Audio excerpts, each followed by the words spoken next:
Good morning students. आज हम class 10th की वर्कशीट नंबर 25 सॉल्व करेंगे। पहली वर्कशीट साइंस की है, तो हम साइंस की वर्कशीट सॉल्व करने जा रहे हैं, जो कि 31/8/2020 के लिए है। आज का टॉपिक है जैव प्रक्रम। हम देखते हैं कि जैव प्रक्रम में आज हम जो पढ़ेंगे वो पौधों में श्वसन के जो क्रिया होती है उसके बारे में पढ़ेंगे। तो चलिए चलते हैं, पढ़ते हैं। ये वायवीय श्वसन पथ ऑक्सीजन पर निर्भर करता है, अतः वायवीय जीवों को यह सुनिश्चित करने की आवश्यकता होती है कि पर्याप्त मात्रा में ऑक्सीजन ग्रहण की जा रही है। देखो, वायवीय श्वसन वो होता है कि ऐसे जीव जो वायु से ऑक्सीजन लेकर के श्वसन करते हैं, जैसे मानव हो गया या जीव हो गए या पौधे हो गए। इसके लिए ज़रूरी है कि हम वहाँ वायु में ऑक्सीजन का होना ज़रूरी है। सभी हरी पौधे कोशिकीय श्वसन द्वारा सांस लेते हैं। जितने भी हरी पौधे होते हैं वो किस श्वसन द्वारा सांस लेते हैं? कोशिकीय श्वसन द्वारा। तो याद कर लीजिए, नहीं आगे प्रश्न में इसका उत्तर देना पड़ेगा। अब है पौधों में श्वसन। पौधे गैसों को आदान प्रदान रंध्र द्वारा करते हैं। पौधों की कोशिकाओं में कार्बन डाइऑक्साइड तथा ऑक्सीजन का आदान प्रदान विसरण विधि द्वारा होता है। अब देखिए, जो गैसों का आदान प्रदान किसके द्वारा करते हैं? रंध्र के द्वारा। ये जो बंद रंध्र और खुला रंध्र के चित्र हैं, आप चित्र इसका अपनी कॉपी में बनाइएगा। पौधों की कोशिका में कार्बन डाइऑक्साइड तथा ऑक्सीजन का आदान प्रदान किस विधि द्वारा होता है? विसरण। ये जो विसरण विधि है, विसरण विधि द्वारा होता है। अंतरकेशिकीय स्थान पर सुनिश्चित करते हैं कि प्रत्येक कोशिका वायु के संपर्क में है। पत्ती में स्टोमेटा और कठोर एवं काष्ठ तने में लेंटिसेल श्वसन अंग है। अब ये भी जान लीजिए इसको कि ये पत्ती में कौन कौन से श्वसन अंग हैं। अब देखिए, पत्ती में स्टोमेटा और कठोर एवं काष्ठ तने में लेंटिसेल, ये श्वसन अंग है किसके? पौधों के। अब पौधों के श्वसन अंग के बारे में और देखते हैं क्या है। पौधे का प्रत्येक भाग श्वसन करता है, यानी पौधे का प्रत्येक भाग श्वसन करता है, परंतु इसका मुख्य श्वसन अंग पत्ती है। कौन अंग है? पत्ती।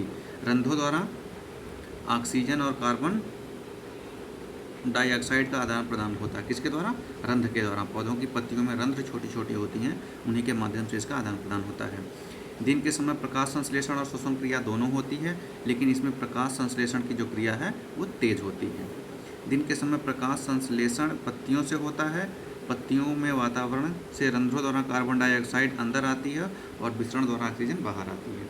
तो क्या होता है कि पत्तियों में जो रंध्र होती हैं वो कार्बन डाइऑक्साइड को अंदर लेती हैं और विसरण के माध्यम से ऑक्सीजन बाहर जाती है। लेकिन रात में क्या होती है? रात में प्रकाश संश्लेषण की क्रिया नहीं होती है, फिर भी श्वसन होती है। श्वसन कैसे होती है? पत्तियों में रंध्रों में ऑक्सीजन विसरण द्वारा प्रवेश करती है। जैसे ऑक्सीजन विसरण द्वारा प्रवेश करती है वैसे प्रवेश करती है और कार्बन डाइऑक्साइड से जल बाहर आते हैं। कार्बन डाइऑक्साइड और जल बाहर आते हैं। तो यहाँ पे रात में उल्टा होता है। अब आगे देखते हैं।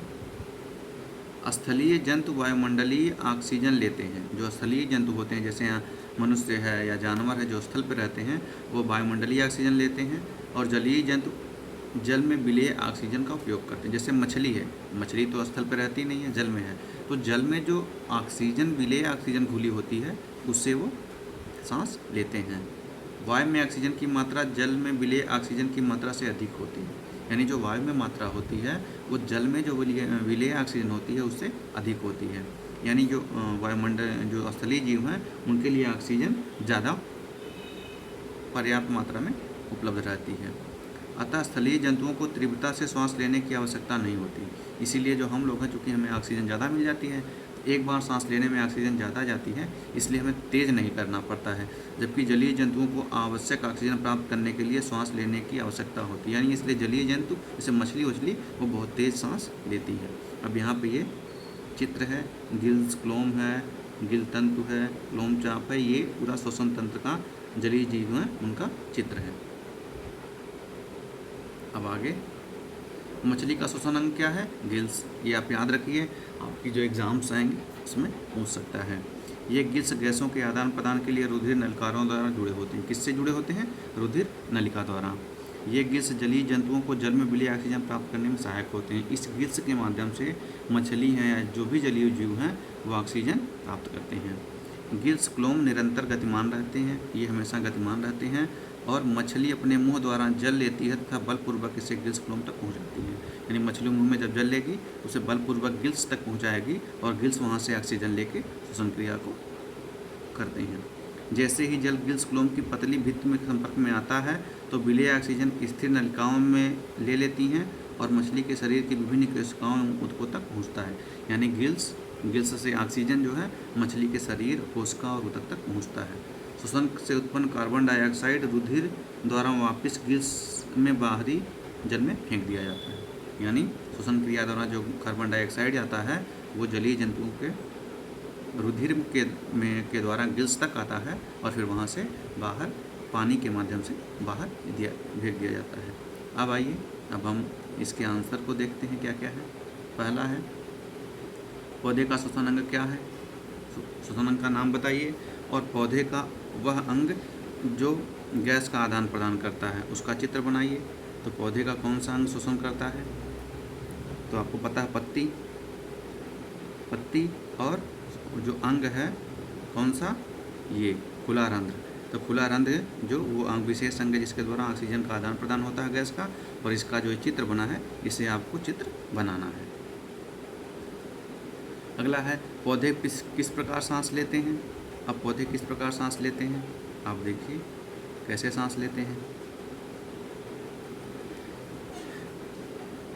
कोशिका में कार्बन डाइऑक्साइड तथा ऑक्सीजन का आदान प्रदान विसरण विधि द्वारा, यानी विसरण विधि द्वारा वो सांस लेते हैं।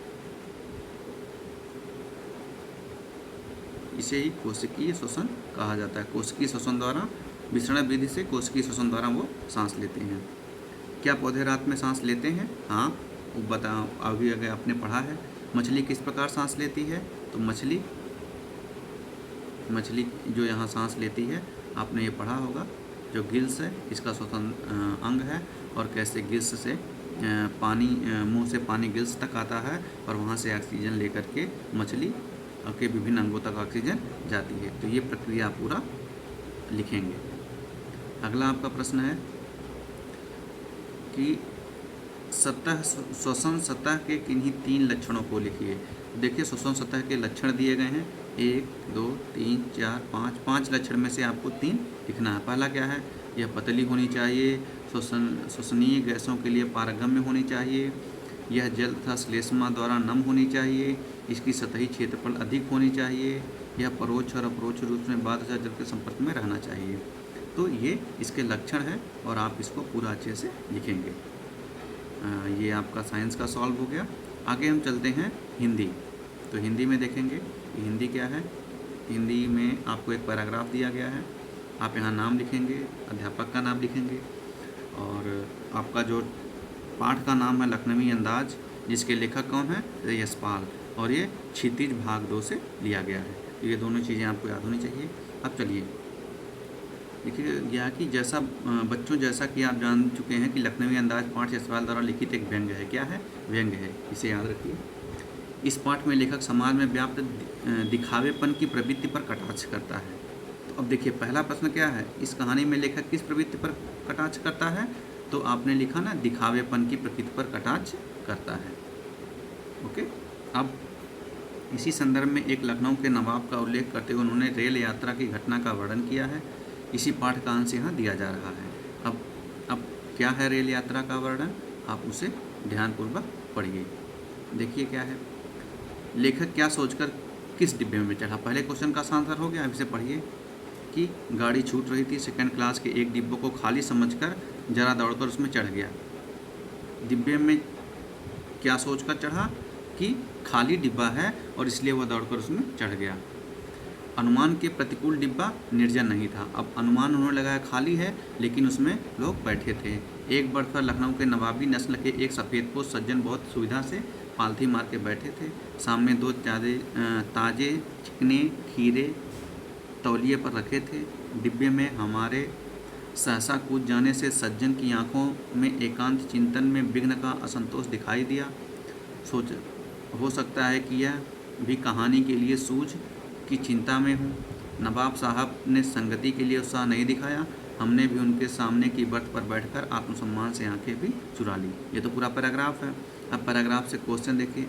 आपने पहला दूसरा क्वेश्चन कर लिया। तीसरा क्वेश्चन क्या है? डिब्बे में चढ़ते ही लेखक ने क्या देखा?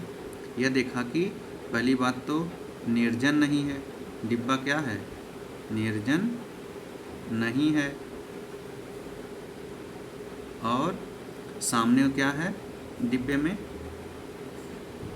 कि एक लखनऊ के नवाबी नस्ल के सपूत वो सज्जन बहुत सुविधा से पालथी मारे बैठे हैं। तो ये पूरा इसका आंसर हो गया। अब देखिए, उपरोक्त गद्यांश में आपको लगता है कि इसकी फिर से पढ़ते हैं कि उपरोक्त गद्यांश में जहां आपको लगता है कि इस पंक्ति में कटाक्ष या व्यंग किया गया है, उन पंक्तियों की पहचान कीजिए। अब आइए देखते हैं। इसमें कई सारी पंक्तियां हैं, तो उन पंक्तियों को देखते हैं। देखिए, ये पहला है, लखनऊ के नवाबी नस्ल के सफ़ेद और सज्जन, इसमें व्यंग है। अगला है,